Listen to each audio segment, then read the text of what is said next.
had with a younger controller doing mandatory overtime, feeling compelled to drive Uber to put food on the table. Do you think, I mean, he may have not been fatigued to the level that he should have stayed home, but they're not at the top of their game, right? Certainly, fatigue was entered into the system. You know, sometimes individuals have a tough time identifying that they're too fatigued to come to work, and that might have been happening. We did see, as I said, some routine clearances where mistakes were being made because they were distracted. But we were deeply concerned about what was going on in the control towers and the control rooms throughout the country about fatigue. All right, thank you. In addition to the extra stress, and then The stress was intense. yeah. And Mr. Barone, what about your people who are told they aren't essential, told to stay home? How do they feel about coming back to work, and what's the new burden on them? So the problem is not being essential personnel. I mean, everybody in the FAA does their job and keeps the system up and running.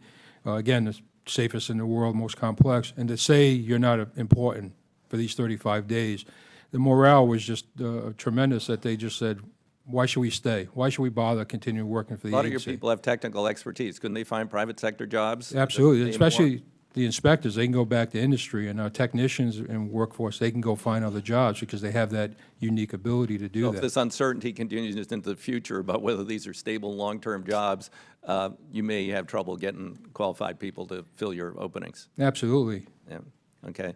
And Ms. Nelson, we've been discussing the safety issue, and I mean, TSA would limit lines, but again, a lot of them are driving Uber, they're having garage sales, they're checking their phone to see if they sold their table or TV yet. You know, I mean, flight attendants had an overwhelming sense that things weren't as safe as they could be? Flight attendants were seeing it every day when we would come to work and go through those security lines and talk with those security agents who, some of them didn't have gas to get back and forth to their homes, and so they were sleeping in their cars between shifts to make sure that they could keep the country moving. And we have to really thank them because they stayed true to their oath to serve and protect all of us. Think of that, thousands of people who came to work to make sure that that could keep going when that same oath was not held by people in power. So yes, we saw every single day that there were distractions in safety-sensitive and security-sensitive work that don't need to be there and created risk that we didn't need to have. Okay, thanks. Mr. Callio, could you, I mean, you talked about a whole lot of things that disrupted the industry. I mean, can you quantify a number, what the losses were or damages? We can't. We looked at it, Mr. Chairman. We defer to our members to quantify their losses. You've heard two mentioned, I think, $25 million by one airline, $15 million by another. I actually think the number is much greater. Those quantify losses in terms of flights, lost opportunities in terms of certifications not being made.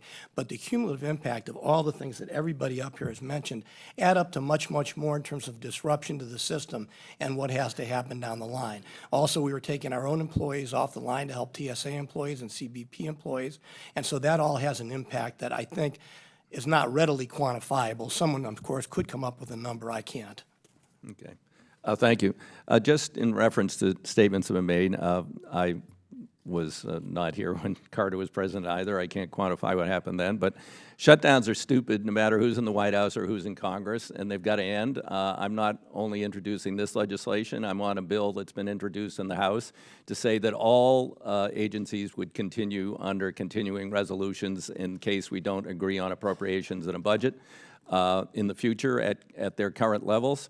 Obviously, some more powerful committee might oppose that because they think they're losing something in that case. I don't know, but it's a stupid way to get leverage in this town. This isn't a partisan issue, and I invite all members of the House on both sides of the aisle to support this bill, move it through, and at least we can take care of one very important sector of the government and our economy by passing this legislation. It is a self-funding agency. Why can't we expend funds during a shutdown? With that, I thank the panel. I've got to go over to the other side where they don't do anything to have a conversation. Thank you.